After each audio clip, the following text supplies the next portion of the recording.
খবর বার্তা এমএইচ টিভির পক্ষ থেকে বিশেষ কিছু বার্তা নিয়ে আমি হীরা আপনাদের সঙ্গে কিছুক্ষণ। 14ই নভেম্বর শিশু দিবস উপলক্ষে উদযাপনের শুরুতেই মনে পড়ে যায় কবি গোলাম মোস্তফার লেখা একটি ছোট্ট কবিতার লাইন। ঘুমিয়ে আছে শিশুর পিতা সব শিশুরই অন্তরে। প্রত্যেক শিশুর মধ্যে থাকে বিরাট সম্ভাবনা। আজকের শিশুরা আগামী দিনের কর্ণধার হবে। সেই লক্ষ্যে মুনলাইট এডুকেশনের কর্ণধার জনাব মিজানুর রহমান সাহেবের উদ্যোগে খাজা শাহলুৎফর রহমান ঈদগাহ ময়দানে আয়োজিত হলো শিশুদের নিয়ে একটি ছোট্ট উৎসাহমূলক অনুষ্ঠান। এই অনুষ্ঠানে বাচ্চাদের উৎসাহ দেওয়ার লক্ষ্যে উপস্থিত ছিলেন ওয়েস্ট বেঙ্গল মাইনরিটি ডেভেলপমেন্ট সেন্টারের চেয়ারম্যান জনাব রফিকুল হাসান সাহেব, সঙ্গে ছিলেন শিক্ষক শামসুর ইসলাম মহাশয়। এছাড়াও উপস্থিত ছিলেন খেলাপ্রেমী নূরজাহান বিবি ও শিশুপ্রেমী শিক্ষক মহিনুর রহমান সাহেব। সকলের উপস্থিতিতে গড়ে উঠল এক শিশু মিলন উৎসব, যা প্রত্যেককে মনে করিয়ে দিল শিশুরা অবহেলার পাত্র নয়, বরং ওরাই আগামী দিনের ভবিষ্যৎ। এবার আমরা এক ঝলকে দেখে নেব উক্ত অনুষ্ঠানের আয়োজিত কর্মসূচি।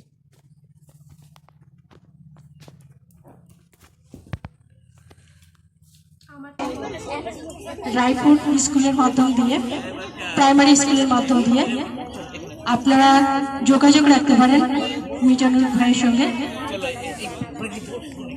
এই শিশু দিবস আমি শিশুদের সঙ্গে সঙ্গে যদি গার্জেনদের দেখতাম খুবই আনন্দিত হতাম।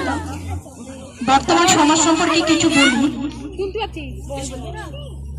আমরা স্বপ্ন দেখি সুন্দর সমাজ, সুন্দর দেশ, এবং তাদের জন্য শিশুদেরকে সঠিক পথে পরিচালনার জন্য একটা মায়ের দরকার হয়।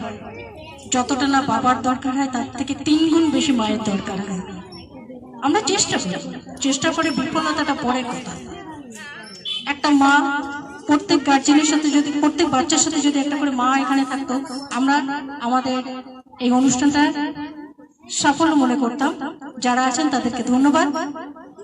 বাচ্চাকে পরিষ্কার পরিচ্ছন্নতা এবং তার সঠিক গাইডলাইন একটা মা করতে পারে। এবং বর্তমানে অনেক সমস্যা আছে। শিশু শৈশবটা, শিশুকালটাকে কেড়ে নেবেন না, খেলাধুলার মাধ্যমে পড়াশোনাটা দেবেন, মোবাইলটা দূরে রাখবেন। চেষ্টা করি আমিও যতটা পারা যায়। তাহলে দেখবেন ময়দানটা দেখাবেন, মাঠটা দেখাবেন, খেলাটা দেবেন, শরীর স্বাস্থ্য মন এবং এডুকেশনটা আমি মনে করি ভালো হবে।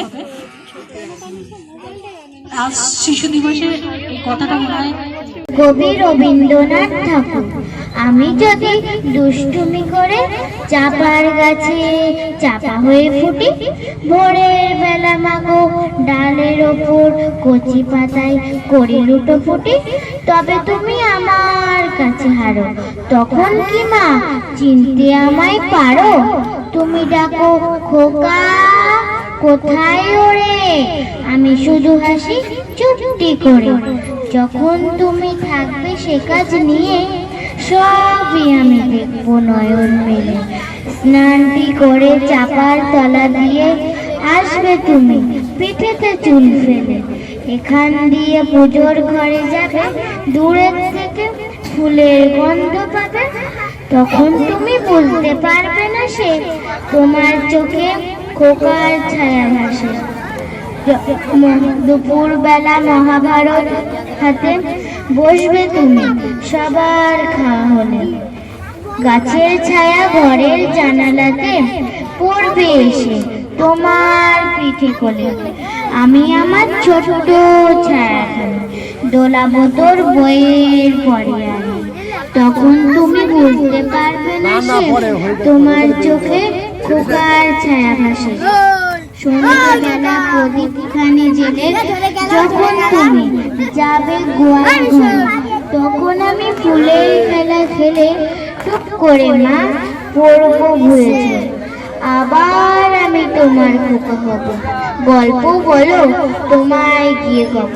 তুমি বলবে দুষ্টু ছিলি কোথা, আমি বলবো না সে কথা।